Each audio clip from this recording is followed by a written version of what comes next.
Hatinya Aris dibuat ketar-ketir 35. Seperti janjinya pada karyawannya, setelah 1 bulan ditutupnya kafe tidak ada kepastian, mereka semua demo ke rumah orang tua bosnya yang ada di kota sebelah untuk menagih gaji yang ditahan. Awalnya, bos mereka kekeh tidak mau membayar sepeser pun beralasan tidak ada uang, tapi mereka tidak tinggal diam, bahkan akan mengancam mengobrak-abrik sendiri kafe yang dimiliki. Tidak sampai di situ, masalah ini dibawa ke aparat setempat, membawa RT untuk menemukan solusi, dan tibalah kesepakatan akan dikawal sendiri RT setempat bersama bosnya mengambil barang yang ada di kafe sebagai sitaan atas bayaran mereka. Bos mereka benar-benar gulung tikar dan disalahkan keluarganya karena memaksa menggadaikan rumah besar satu-satunya milik keluarga ketunangan si adik atas saran calon iparnya tersebut. Berusaha meminta sertifikatnya kembali dan berjanji membayar hutang mereka jika sudah mempunyai uang, lagian mereka sebentar lagi akan menjadi satu keluarga.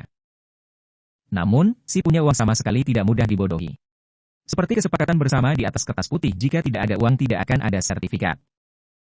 Pria tersebut juga beralasan setelah menikah mereka masih bisa tinggal di sana bersama mereka. Bukan cuma Faiz yang pulang, putra sulung Pak Hamdi juga berpamit pulang ke rumah mertua pada saat itu juga karena esok Dara sudah mulai sekolah. "Bapak, tinggal di sini saja.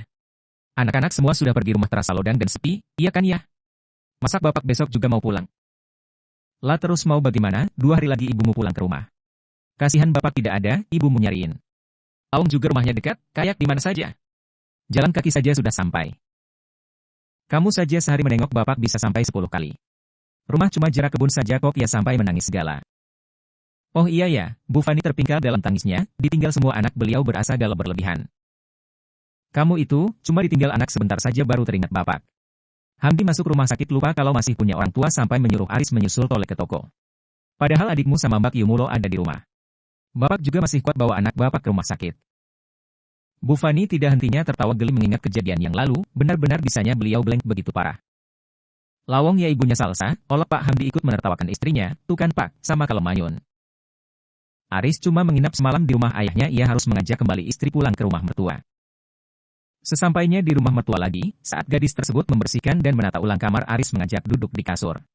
Ada sesuatu yang ingin ia kasih, sebagai bentuk tanggung jawabnya kepada istri. "Tidak apa-apa, sebagian tolong kasih ke Umi ya. Yang lain terserah Dek Dara mau buat apa. Nanti kalau Mas Aris sudah ambil uang, Dek Dara Mas Aris kasih lagi." Saat pagi menjelang, Aris duduk di kursi bersama ipar laki-laki di teras rumah menunggu istrinya bersiap-siap. Berkali-kali ia dibuatnya gugup sendiri. Bagaimana tidak, setiap santri yang lewat membungkukkan badan berjalan pelan. Saat itu pula ia selalu refleks memundurkan badan mentok ke kursi, tidak enak hati.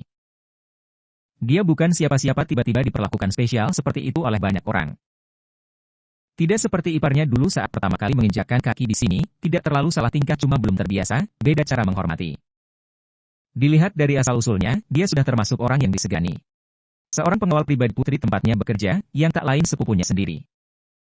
Dia diminta untuk selalu mengawal dan menjaga sepupu perempuannya dimanapun berada. Jadi, sudah terbiasa dihormati dengan cara yang pastinya berbeda.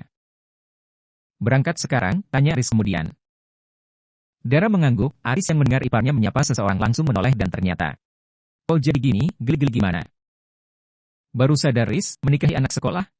Ya sudah, hati-hati kalian. Awas ketemu Kak Seto," goda Alex sebelum meninggalkan keduanya. Sesampainya di sekolah ada segerombolan siswa duduk di depan pagar. Terlihat, salah satu di antara mereka mencolek temannya mengkode ke arahnya yang sedang membukakan pintu. "Kenapa, Dek Dara? Mereka sering mengganggumu?" Wanitanya langsung keluar mobil setelah merenung sesaat. Hatinya bimbang dan cemas, takut pria yang selama ini mengejar-ngejarnya akan berbuat rusuh. Ia tidak suka itu. "Dara, jadi, kamu benar-benar menikah sama dia? Om ini? Dek, tolong sini. Tolong ajak Dara masuk ke dalam kelas." "Kamu masuk saja, biar dia Mas Aris yang urus." Aris diam saja menatap tajam pria kecil di depannya, menunggu dia dulu beraksi. Bima yang sama besarnya saja ia sembur, apalagi anak ini, apa mau dia makan bulat-bulat? "Apa Om tidak malu, menikah sama anak sekolah? Kenapa tidak cari perempuan yang sepantaran Om?" "Terus kenapa, masalah? Dara sudah menikah, jangan ganggu lagi dia." "Mengerti," bentak Aris garang sebelum meninggalkan lelaki berseragam abu-abu tersebut sendiri memasuki mobil. Bisa-bisanya anak kecil mengaturnya, agak sopan. Hais, belum juga genap seminggu menikah hati sudah dibuatnya terbakar. "Terus, nih aku mau kemana ini? Ke rumah Abah? Ih, takut. Ke konter saja." Aris memutuskan untuk menilik usahanya sekalian mampir ke rumah. Baru juga pagi ini tidak makan masakan ibu, rasanya sudah kangen berat. Kenapa drama begini? Nanti sajalah ke counter, lebih baik isi lagi perut. Bu, masak apa?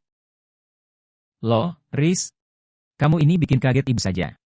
Air mata ibu kemarin berasa mubazir, baru semalam pamit sudah muncul. Gerutu Bu Fani dibalas cekikan Aris dengan mulut melahap tempe yang masih panas sekali hap.